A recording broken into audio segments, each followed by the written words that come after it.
Good afternoon and welcome to TN Research, Where Are We? I'm happy to welcome Dr. Michael Lim from Stanford University Medical Center and Dr. Rasheng Xu from Johns Hopkins Medicine. I'm Sarah Winter, Marketing, Communications, and Events Manager for the Facial Pain Association. Before we get started, I'd like to address a few housekeeping items. To the right of your screen, you'll have chat and Q&A. The chat is for attendee conversation, and the Q&A is where you want your questions to be. So after the presentation, Dr. Lim and Dr. Xu will be able to answer some of the questions. We won't get to all of them, but we'll do our best. Please understand that Dr. Lim and Dr. Xu are unable to answer specific questions about your situation. However, we'll ask general questions applicable to most people living with facial pain. Now, I'd like to introduce our speakers. Dr. Xu, who will be presenting first, is a fellowship-trained neurosurgeon with expertise in cerebrovascular and endovascular neurosurgery and skull-based pathologies at Johns Hopkins.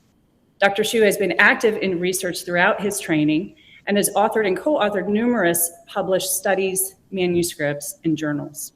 Dr. Lim is a professor and chair of the Department of Neurosurgery at Stanford University School of Medicine and is a board-certified neurosurgeon specializing in brain tumors and trigeminal neuralgia.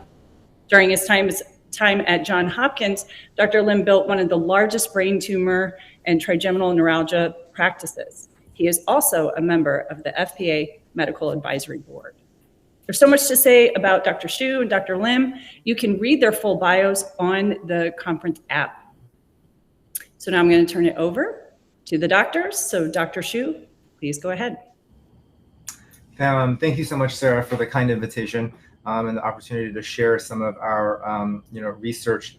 I worked with Dr. Lim during training. And Dr. Lim was really the person who really, inspired my interest in trigeminal neuralgia, and in large part because of the large practice that Dr. Lim had built. We were fortunate, or I was fortunate, to see a lot of trigeminal neuralgia patients during training. And one of the things that became abundantly clear is that we don't really have a very good mechanistic understanding of what is actually happening at the molecular level. And, together with Dr. Lim during that period of time, and for the past years, I spent time in the laboratory trying to dissect some of those mechanisms. And today I'll sort of share with you a part of that story, about what we have found. I don't have any disclosures. It's like I don't have to tell everybody that TN is a highly debilitating oral facial pain condition, and really patients don't have sort of a homogeneous presentation.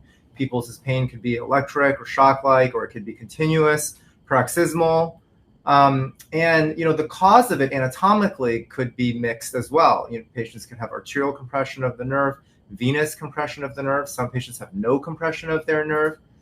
And so when we think about treatment approaches, a lot of this, the current standard of care is quite dated in the sense that, what we use pharmacologically, carbamazepine, oxcarbazepine, these are drugs, from the 1960s. And, recently, there's really been no advancement on sort of new therapeutics used to treat pain. And when we think about, surgical means by which we use to treat these, disorders like microvascular decompression, rhizotomies, stereotactic radiosurgery, these are techniques that have been used for years and years. And, I think our limitation has to do with, the fact that we don't understand at a molecular level in terms of what is actually happening within the nerve itself. And so that's sort of, where or how I began my inquiry, into trigeminal neuralgia. And really, the idea is that, we have to have and understand and use mouse models to help answer some of those questions, and then take those laboratory findings into human samples. And so in that respect, it's very important that we as surgeon scientists, that we ally with patients in order to move together to sort of better understand what is happening. And so from a lot of my PhD work, centered on reactive oxygen species, And we know that reactive oxygen species accumulates after neural injury, and that can contribute to neuropathic pain. Reactive oxygen species has been linked to sort of peripheral pain, for example, in diabetes, and diabetes causes small nerve injury. We know that reactive oxygen species such as peroxide and hypochlorite can actually directly activate pain transducing channels, such as the TRPA1 channel. And so my hypothesis was that exploring these reactive oxygen species within trigeminal neuralgia may offer us some new insights and some new therapeutic targets for trigeminal neuralgia.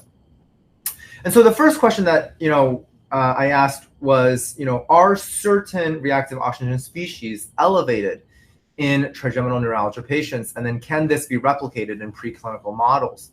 And so what we used is a preclinical model, so a mouse model of trigeminal neuralgia, where we sort of do a constriction model of the trigeminal branches in mice. And we also compared the findings in those mice to CSF samples from patients undergoing microvascular decompression for their trigeminal neuralgia. And we really compared the levels of reactive oxygen species in these mice or in those patients.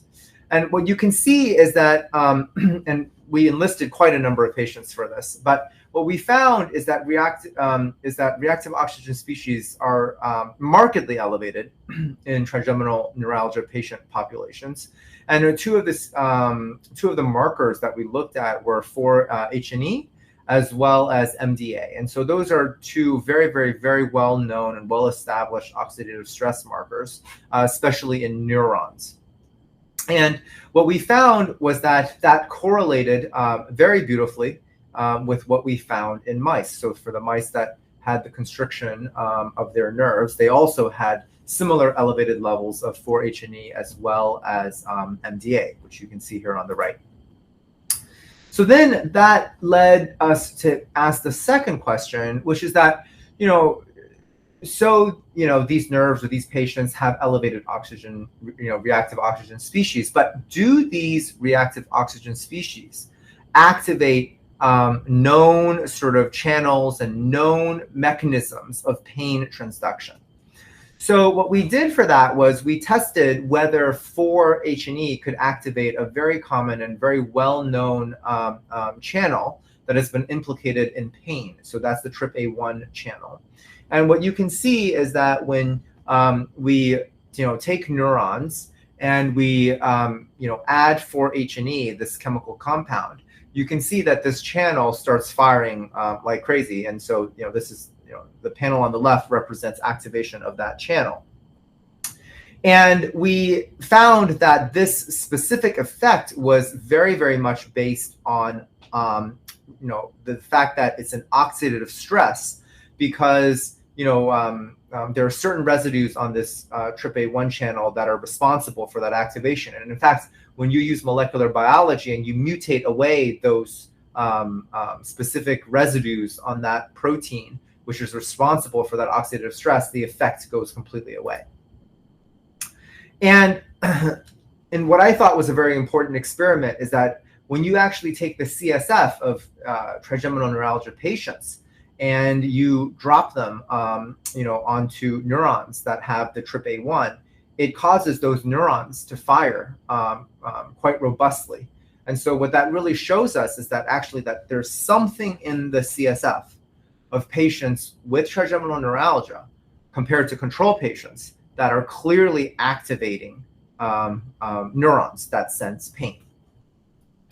So then that led us to ask the question, okay, well, if we know that reactive oxygen species can cause pain, does providing antioxidants, might that alleviate trigeminal neuralgia pain, and might that alleviate associated oxidative stress?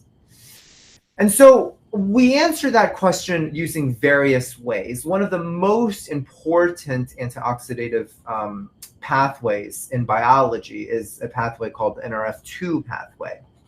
And sulforaphane, which actually is a naturally occurring compound, by the way, that is isolated from broccoli sprouts is probably the most potent activator of, or one of the most potent activators of NRF2. So, when you give somebody sulforaphane, it activates NRF2, and that causes an antioxidant response.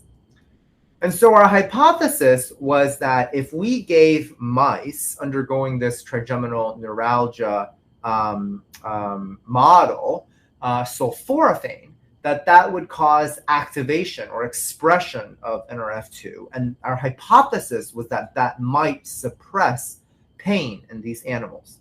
And what you see here is that when we gave these mice either nothing, which is this vehicle panel, or sulforaphane, and we looked for the expression of NRF2, which is going to be colored pink, you can see that sulforaphane robustly induces NRF2 in neurons, and these are specifically neurons of the trigeminal ganglion. So these are not just any neurons, these are specifically the trigeminal ganglion neurons in the face that we subject these mice to the trigeminal neuralgia model.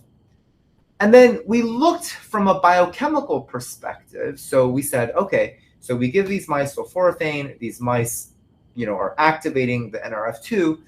Are there markers of oxidative stress decreased in the nerves of these mice on a molecular level when these mice are subjected to the constriction model of trigeminal neuralgia?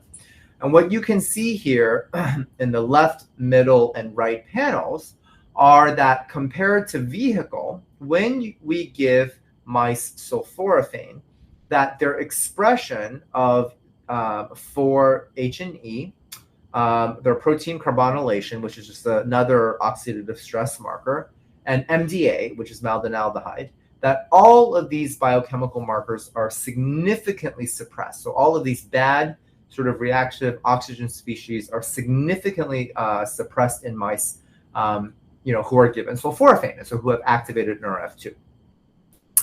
And then we asked the sort of million-dollar question. So if we give these mice sulforaphane and we activate NRF2, do these mice have a pain response? And what you can see is that in these pain assays, where essentially we physically essentially touch the mouse's face and observe their reaction, or when we put something cold on the mice's face, which obviously these are well-known triggers sort of for trigeminal neuralgia, pain in patients, right?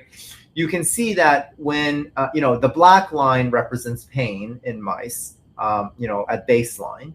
And when you give mice sort of a sham drug, so nothing, and you ligate their nerve, their pain level increases, not surprisingly. But when you give them sulforaphane, which activates NRF2, you can see that their pain comes back almost completely down to baseline. And you can see that similarly, when you give mice sulforaphane, their responsiveness or their hyper responsiveness to cold stimuli also decrease as well. And so we thought that was very, very promising. We used another genetic model in mice where NRF2, the sort of protein responsible for, antioxidants, that we can delete that protein altogether in mice. And you can see that those mice are hyperactive to pain compared to mice, that have a functioning NRF2 protein.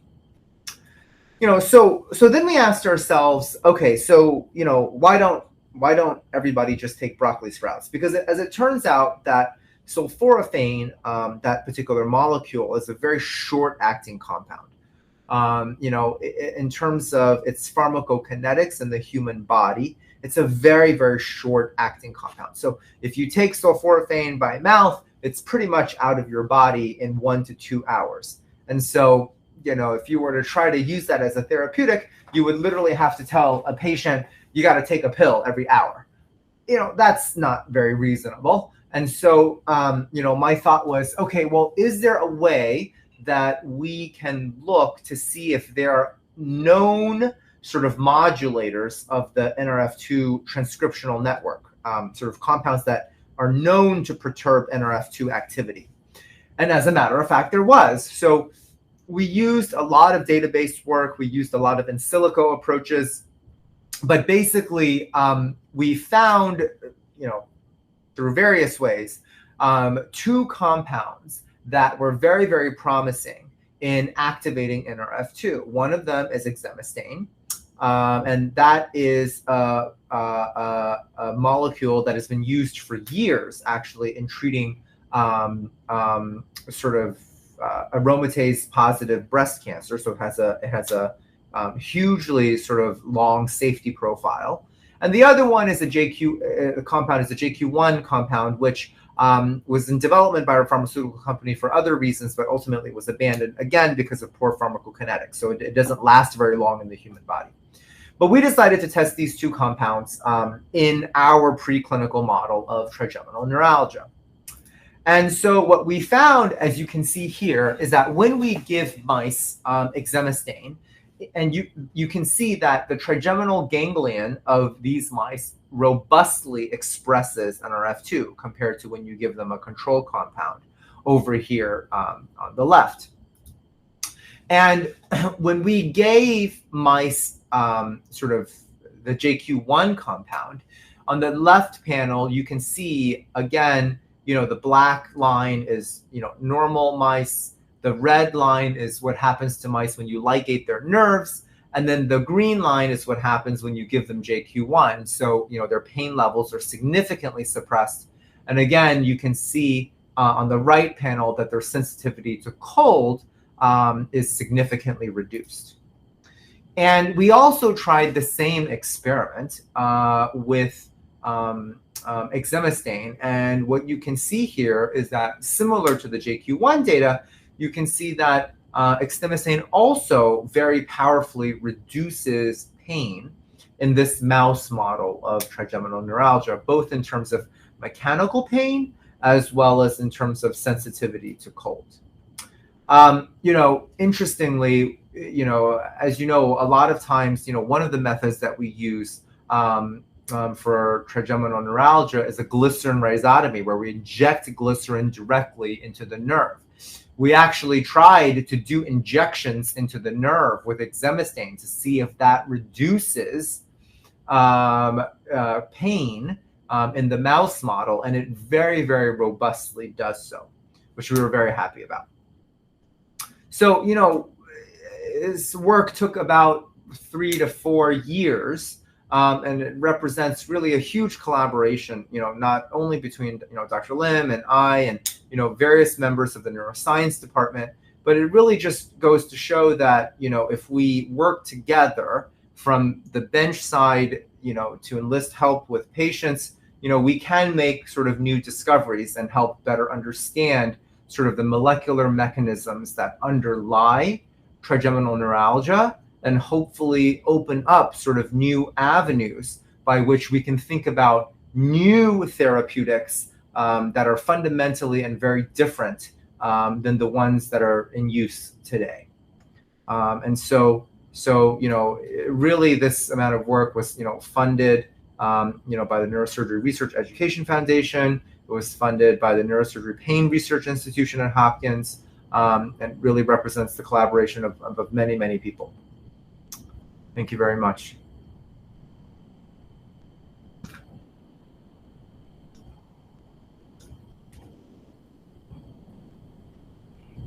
Thank you. Go ahead, Dr. Lim. Great. Well, thank you very much again for inviting me. It's an honor to be here. Been part of this association, and it's been my honor to serve. Can't tell you again how excited I am to be here, and excited to be with Dr. Shu. One of my favorite parts of my job is that I get to work with brilliant people, and it's been really just a pleasure to be able to work with Dr. Shu. So I think with today, I wanted to just disclose almost all of this is actually relevant to immunotherapy for cancer work. Very little of it is related to the trigeminal neuralgia. But I think one of the things that we loved about this story is that we were able to really take something from the clinics to the bench and then hope to bring things back to the clinics again. And as we as a field, the physicians and the scientists are dedicated to taking care of patients with trigeminal neuralgia, we also have a group of us too that want to try to understand the disease so that we can try to come up with even better therapies. As Dr. Shu mentioned, we use a lot of time drugs that were developed in the 1950s and 1960s and 1970s. And now being 2024, we hope that we can do better for our patients. And so when we have been coming back to trying to understand trigeminal neuralgia, I'm going to talk a little bit about what do we need to study. And then I want to talk a little bit about where we are going to go for support for research, and finally touch upon the road to developing a new therapy. So one of the things that's different about trigeminal neuralgia than many other diseases that we encounter is that trigeminal neuralgia is a clinical diagnosis. And I want to come back to this as a theme. When we say it's a clinical diagnosis, as you can tell, when you come and see a neurologist or a neurosurgeon that gives you this diagnosis, we're making this diagnosis based on what you tell us, the symptoms that the patients tell us. We don't necessarily get a blood test or do a MRI or CAT scan to make this diagnosis. So when we as a group are trying to understand this disease, we first of all acknowledge that we don't know the cause, and really that there are no diagnostic tests. And what does this mean? It means that as many of you are on this webinar, know there's a group of people, for example, that respond to microvascular decompressions and they don't need anything. And there are a group of people who don't respond to microvascular decompressions. And others may need other things such as rhizotomies and or something like the gamma knife or cyber knife. And one of the things that has been a frustration for me and many other clinicians in this field is that sometimes this disease is what I call a moving target. Some patients may come initially with sharp stabbing pain as their clinical diagnosis, and they sound like classic trigeminal neuralgia patients. And over the ensuing years, their pain may become constant or burning or searing. And we know that it's probably a different disease than someone who's had sharp stabbing pain throughout their life. And there are others where sometimes as we take care of patients and we treat them with microvascular decompressions or with rhizotomies or with radiosurgery, some patients don't end up with any relief, and in some patients they end up with a different type of pain. And in those situations, we understand that maybe there's a different cause to the facial pain. And I think we all recognize the importance of being able to understand these nuances so that we can help people. For some people, it's the classic trigeminal neuralgia, and for others, it's one of those conditions where it's probably changing, and we acknowledge it's been a horrible amount of suffering for those patients, and we want to help, but sometimes the therapies that we have doesn't work. And so that is our central paradigm in trying to understand this disease, because if we can get better at understanding the cause, we can be more precise in the treatments that we offer for our patients. And as an example, know that maybe a different set of drugs may work for a certain subset. And so when we, as a field, look at patients with facial pain, I do believe that there are different causes of pain for different people. For some people, it's an inflammatory cause. There may be your immune system attacking certain cells in your nerves. In other situations, it may be genetics. For example, sometimes people are just born with more sensitive nerves. They could have more ion channels, as an example. I think as we understand the epidemiology, and the epidemiology is a big word where we try to understand diseases through studying large cohorts of people, we can understand trends and maybe even understand if there's familial clustering, as an example. And as Dr. Shu had so nicely described earlier, perhaps just the electrical circuit of the nerve could be affected through things such as reactive oxygen species. And so I believe and I think that we need more people in this field to try to study and understand facial pain from different angles. But we need to bring it back to the clinics. And I'm sorry, my picture fell off this slide, but as Dr. Shu mentioned, one of the things that I was fortunate enough to have are, as I took care of a lot of patients, patients were willing to donate, for example, their cerebrospinal fluid and their blood, and we were able to bank them.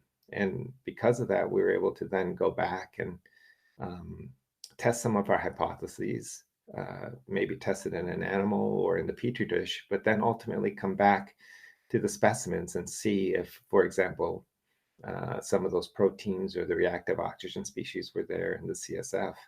And that, I think, is a critical part to research. It's not just having a laboratory to do the research, but also having access to patients and patient samples so that we can make sure that our findings are relevant and that we're on track for taking care of patients with trigeminal neuralgia. And as Dr. Shu mentioned, we are, I think, at a very exciting time in science. We have amazing tools in the laboratories now. We can do what they call single cell sequencing. We can do these super resolution microscopies. And all this data comes in what we call terabyte drives now. I remember the experiments I did, we used to be able to store on one floppy drive, but now you need terabytes of hard drive space to be able to store data. And as a result, I think we can understand diseases at levels that we've never understood before. And that makes me really excited about what we can potentially do for our patients. After we are able to study the disease, and as Dr. Shu had mentioned, when we've been able to understand pain from the level of reactive oxygen species, as we mentioned, of course, we want to then try to bring it back to patients and try to develop therapeutics. And Dr. Shu mentioned, for example, that the exemestane made a difference in animals for pain. And he showed this picture earlier. And when we were able to find drugs or potential candidates, the other barrier that I think that we all need to be able to tackle is drug development. Now, it's when a drug is first discovered, or when we think that there's a compound that can help people in all of biomedical sciences, it's actually a 10+ year process. And as Dr. Shu mentioned, it took 3 to 4 years for us to, again, identify the reactive oxygen species, identify the pathway, and come up with the drug. After the 3 to 4 years, we still have to be able to figure out how to do preclinical testing and then go through clinical trials, and then make sure that we work with the right regulatory agencies to get the drugs approved. And so these are not small feats. And I just wanted to point out that I've been able to witness this firsthand. This is not for trigeminal neuralgia, but this is an example of studies that I've done for cancer, where on the left-hand panel, we had gone back, identified some molecules to treat a certain type of brain tumor. We went back to the laboratory, just like Dr. Shu mentioned, tested it and saw that it improved survival in the animals, and then had to go back and run a clinical trial. And We finished the phase 1 clinical trial showing some benefit, and then now we're running a large phase 2 clinical trial. And we're running this through consortiums through the NCI, and this has been almost a 10-year investment to get to this part. And so I think that there are opportunities for patients with facial pain to be able to try to figure out ways to translate this faster. And one of the things I did in my career for cancer is that when I realized that that was going to be a long process, we started to create a translational infrastructure where we could test drugs quickly. And as a result, these were examples of clinical trials that we were able to start or complete for brain tumors. But you can see we were able to complete 8 or 9 clinical trials, all while one trial is going through a 10-year process. And so I think, again, as we think about new drugs for our patients, we have to think about ways to bring those discoveries faster. And as Dr. Xu mentioned before, science is a team-based sport. It doesn't just happen in one laboratory in a building. It has to happen with many different people involved.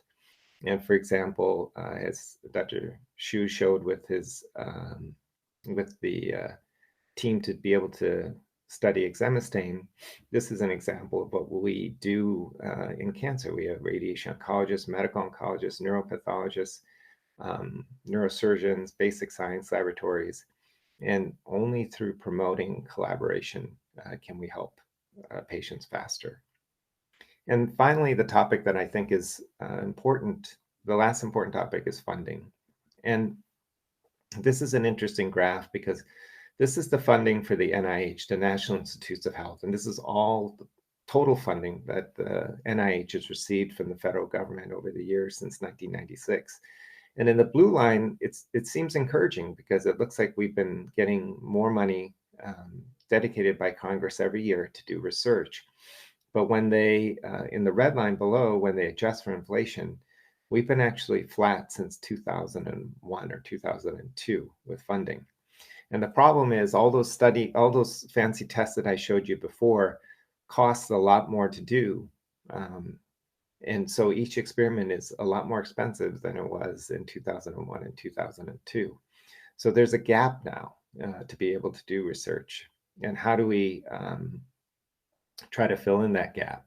We need more than the NIH. And so we work with foundations and we work with industry to be able to try to bridge that gap, because I think it's clear that the research is becoming prohibitive to do. And in my career, I've been very lucky to be able to work with some great people from industry. And as an example, through my work with cancer, there are a lot of people in industry, like at some of these companies, who really, who have family members who have certain diseases. And so they become champions to try to support research. And I think it's so critical that we try to reach out to our colleagues in industry to try to partner, because that way we can work faster. And I always give this as an example. I think when people think about COVID, and when COVID hit our shores in March of 2020, what was amazing was that they were able to do research on COVID and get all the way through a phase 3 clinical trial and have a vaccine ready for people by December of 2020. And I just showed you that line of 10 years. I think that we have all the tools and potential to be able to bring discoveries, make discoveries faster and bring those discoveries to patients faster if we can try to overcome some of these barriers. But hopefully you get some insight into what the research world is doing and some of the obstacles that we're encountering to try to come up with new and better therapies for patients with trigeminal neuralgia. And I think we need to advocate again to say trigeminal neuralgia is an unmet need. And I skipped over that slide. That's one of the biggest criteria for the NIH, is that it's an unmet need. And sometimes funding agencies don't see trigeminal neuralgia as high of a priority as other diseases because they say, well, you have therapies such as MVDs that work 70 to 80% of the time, and there are other diseases and cancers where there's no cure. But it doesn't mean that our patients, it doesn't mean that we, or it means that we should be advocating with a stronger voice to say our patients with trigeminal neuralgia are suffering, and that we still need attention on this disease. And once we do, our strategy should be to try to understand the mechanisms of disease and develop biomarkers so that we can really fine-tune our known therapies and surgeries, and to be able to come up with new therapies for our patients with face pain. And I think the other important part is that science is a team sport. What I love about being in, for example, the medical advisory board for the FPA is that I get to routinely talk to other members of the medical advisory board, and we exchange ideas because we all have the same goal in our heart, which is to try to help patients with face pain. I hope that also you got some insight into the length of time it takes for translating a finding from the laboratory to the clinics. It's all done because we want to make sure we bring something safe and proven to the patients, but you wonder if we can figure out ways to make this process faster. And finally, I think as we look to supporting the research, again, the NIH plays an important role, but industry and philanthropy also plays a very important role. So again, thank you for letting us share some of these exciting findings with you, and just give you some insight into the world of research. Thank you for your time. Thank you, Dr. Hsu, Dr. Lim. Wonderful presentation about research and why it's so important. So we have several questions, and we're going to get started. So let's pull up the first question. Given the very long time lapse from your research to an FDA-approved medication, do you think there is value to dietary sources of antioxidants? I love Brussels sprouts. I think, I'll give my thoughts, and Dr. Lim, certainly I think it can't hurt. Not all antioxidants are the same, I should add. As part of the mechanistic studies, we actually tried to use even vitamin C, which is actually a very, very powerful antioxidant, but molecularly different, than exemestane, and the type of reactive oxygen species that vitamin C deals with is different than the type of reactive oxygen species that sulforaphane, the compound that comes from broccoli sprouts, comes from. And so I don't think that that's well understood or that's well studied. And so a lot still remains to be sort of dissected in terms of how that plays a role in trigeminal neuralgia. But like, for example, when we tried vitamin C in mice, it did not work. Yeah. I think also to add on to what Dr. Hsu said, the environment clearly plays a role in the way our body works. And as I mentioned before, inflammation could be also another cause of pain for other people. And I saw a really neat study where they took mice and they fed one set of mice fish oil, basically, and they fed another set of mice oils from animal fats.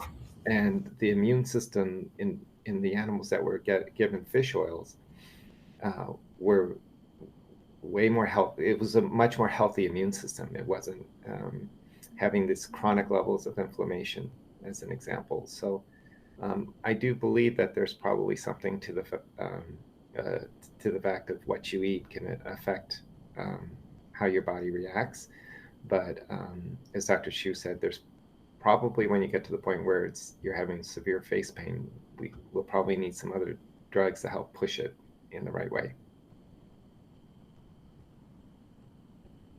Thank you. Next question.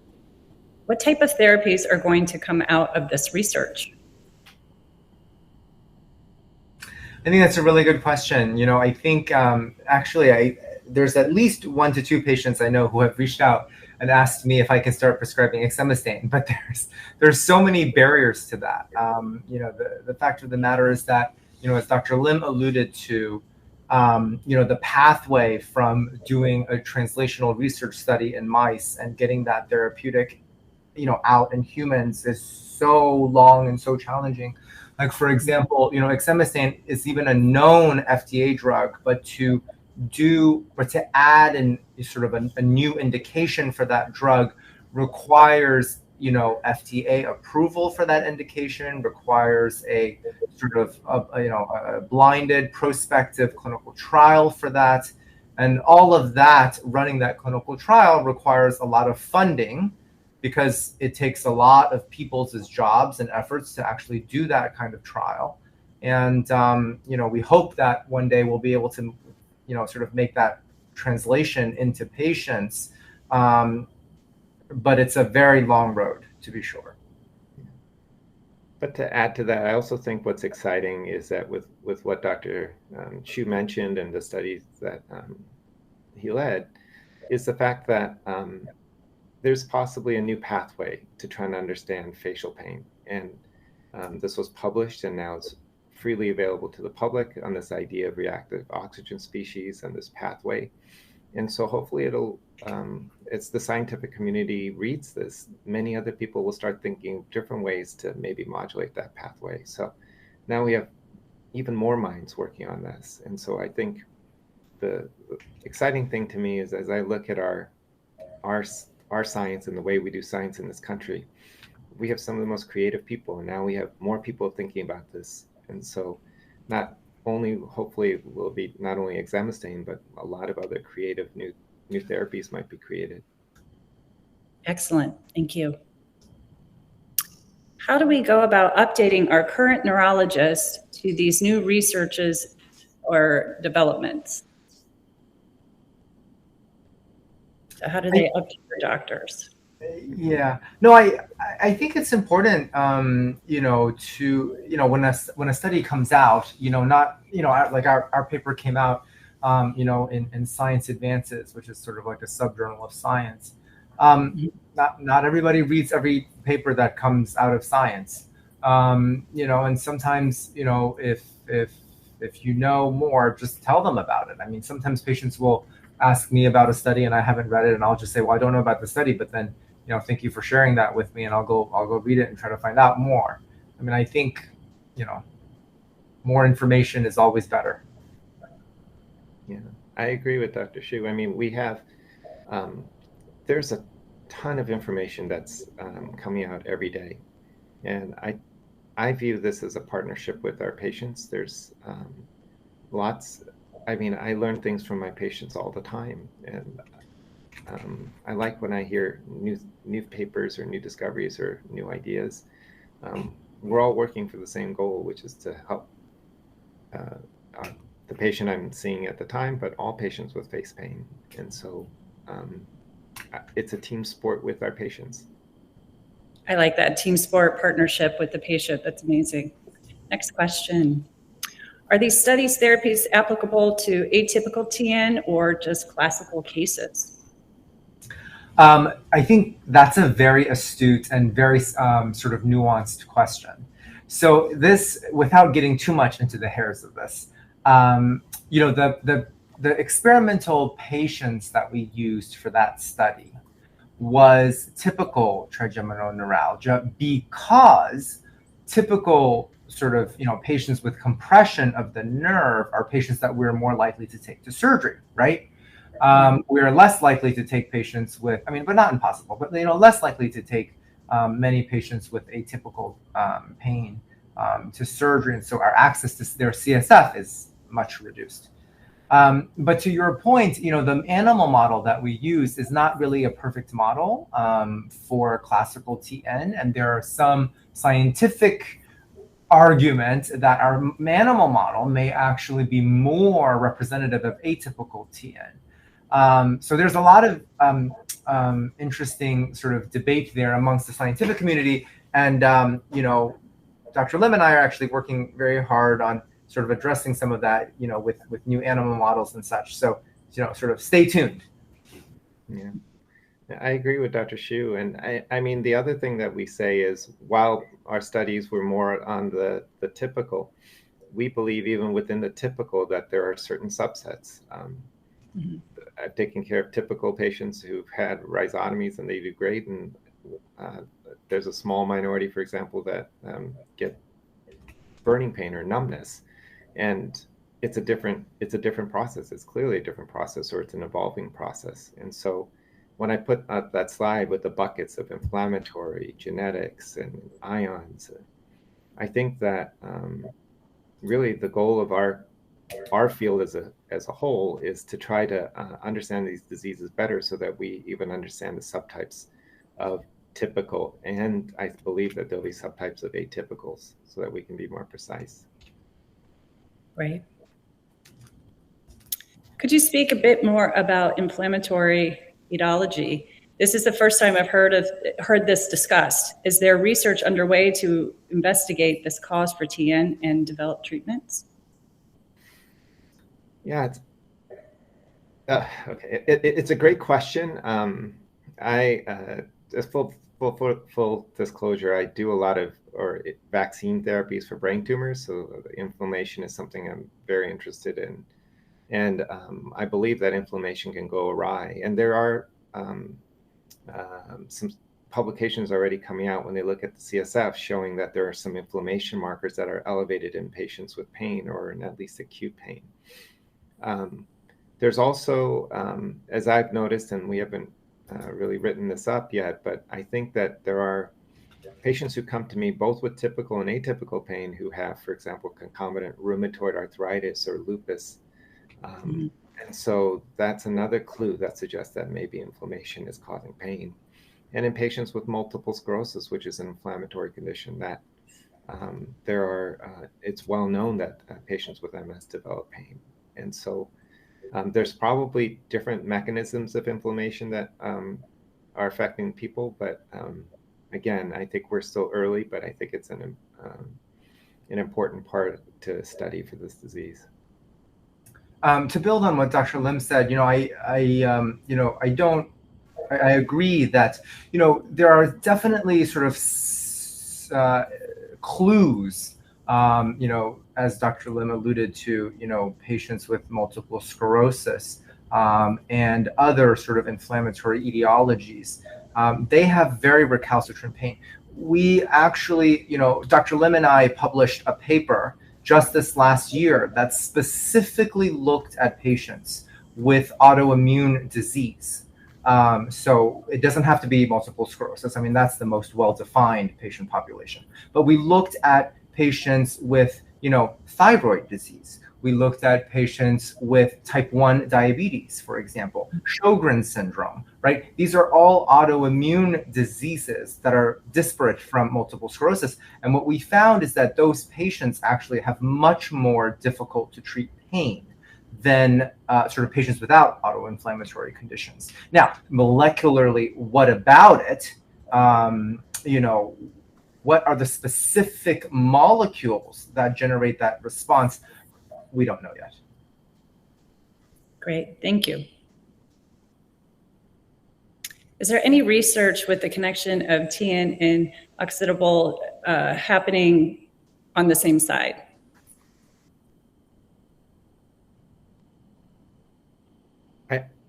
I can't tell you something off the top of my head, but I would be not surprised if people are looking at that.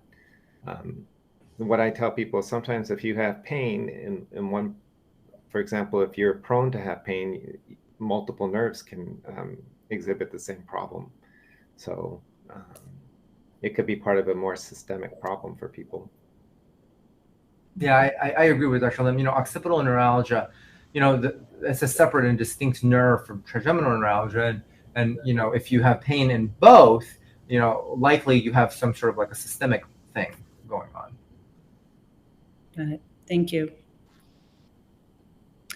What do we know about drug resistance buildup in TN treatment with medications, and what are the solutions?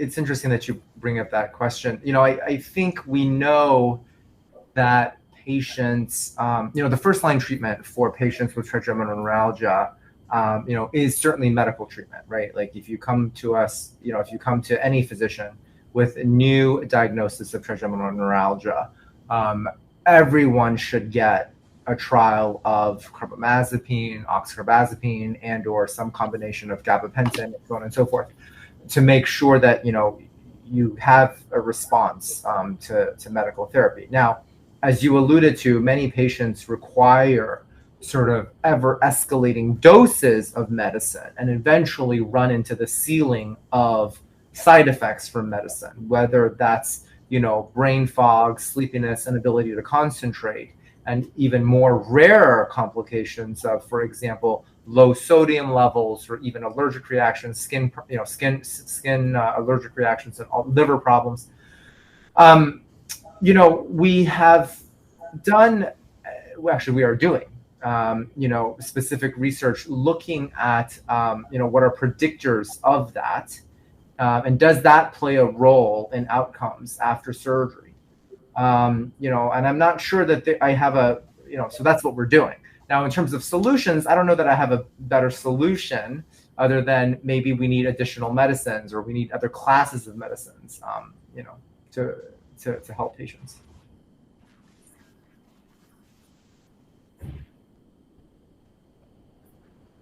Have you heard of ozone for nerve pain? A functional medicine doctor recommended ozone therapy.